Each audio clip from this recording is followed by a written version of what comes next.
South Africa's expelled US Ambassador Ebrahim Rasool has 72 hours to leave the country.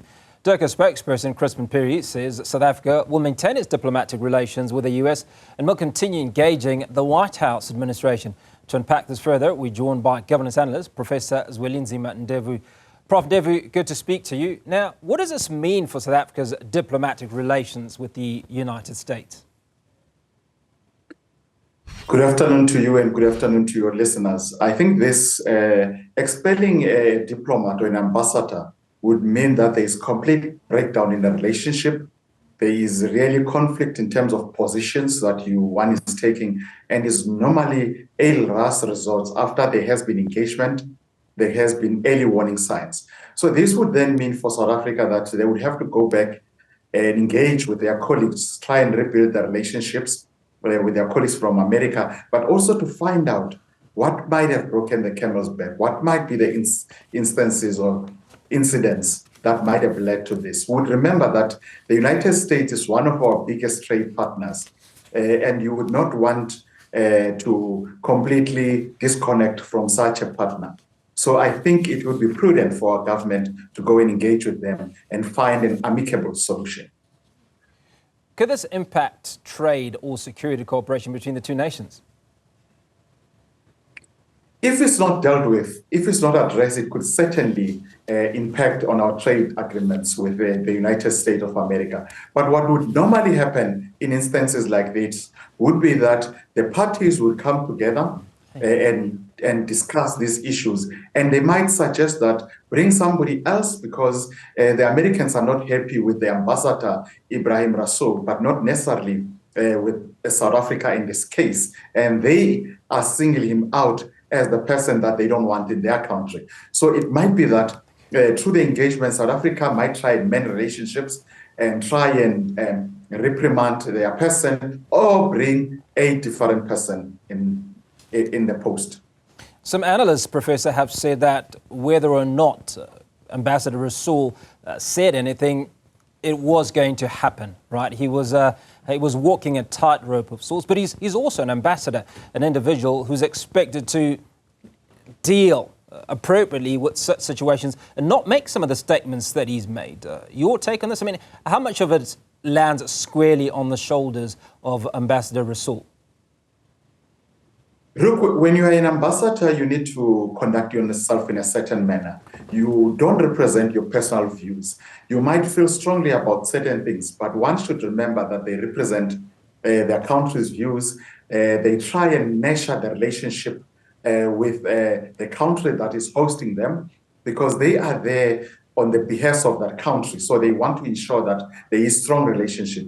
At a personal level, we know that Ebrahim Rasool has certain strong views, especially when it comes to the Middle East conflict.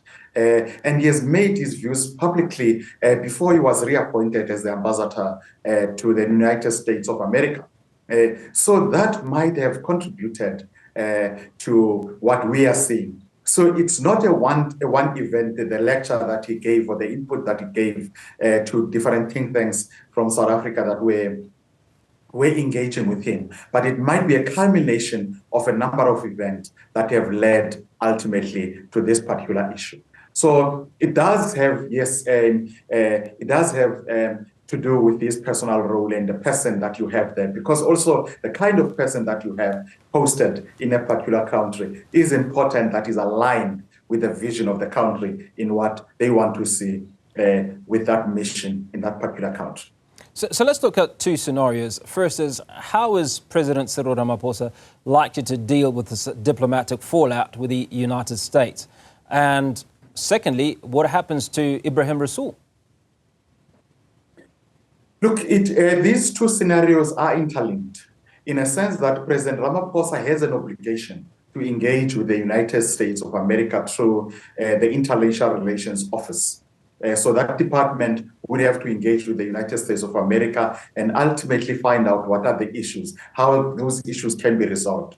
I see a scenario where a delegation from South Africa would be sent to America to go and meet with State Department in America, engage with them, and see what could be these issues that are thorny issues in terms of the relationship. Once that is done, then a decision will be taken which links to the second scenario that we're talking about, whether Americans are happy to say, we've ironed out our differences, we have no issues with this particular individual that was posted in America, coming back to America. We know he's given until sometime next week to leave the country. If that mission goes early, they might say there is actually no need for him to leave.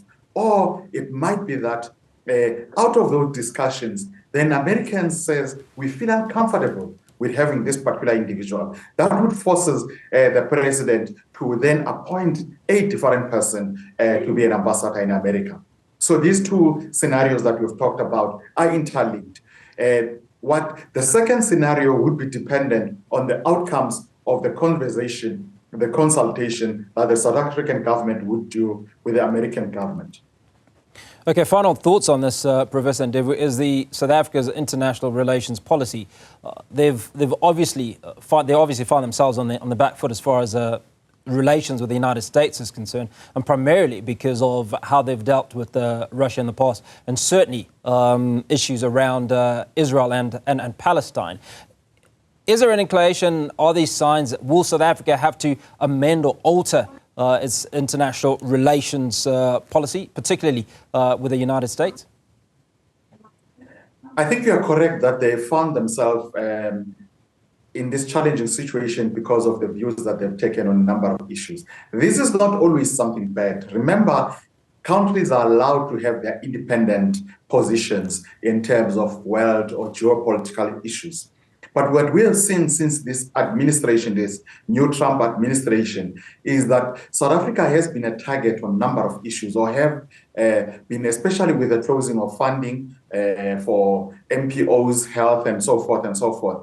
I think that talks to South Africa having to make sure that as a world role player, to assert their position and to indicate to the Americans that we want to continue with this relationship with you, but also allows us, when we are friends with you, don't choose to become friends with us. We will, of course, keep our friendship intact, ensure that we meet our obligations in terms of our friendship. But once we have a situation where a particular country dictates to another country who should be their friends, then you are going to have serious challenges down the line. In the short term, it might work, but in the long term, it might create problems.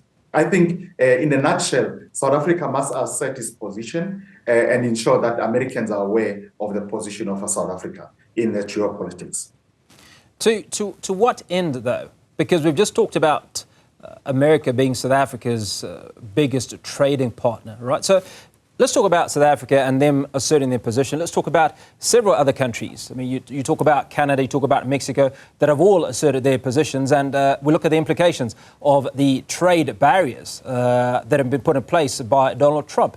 Can we afford to assert our position without compromising the sustenance of South Africa?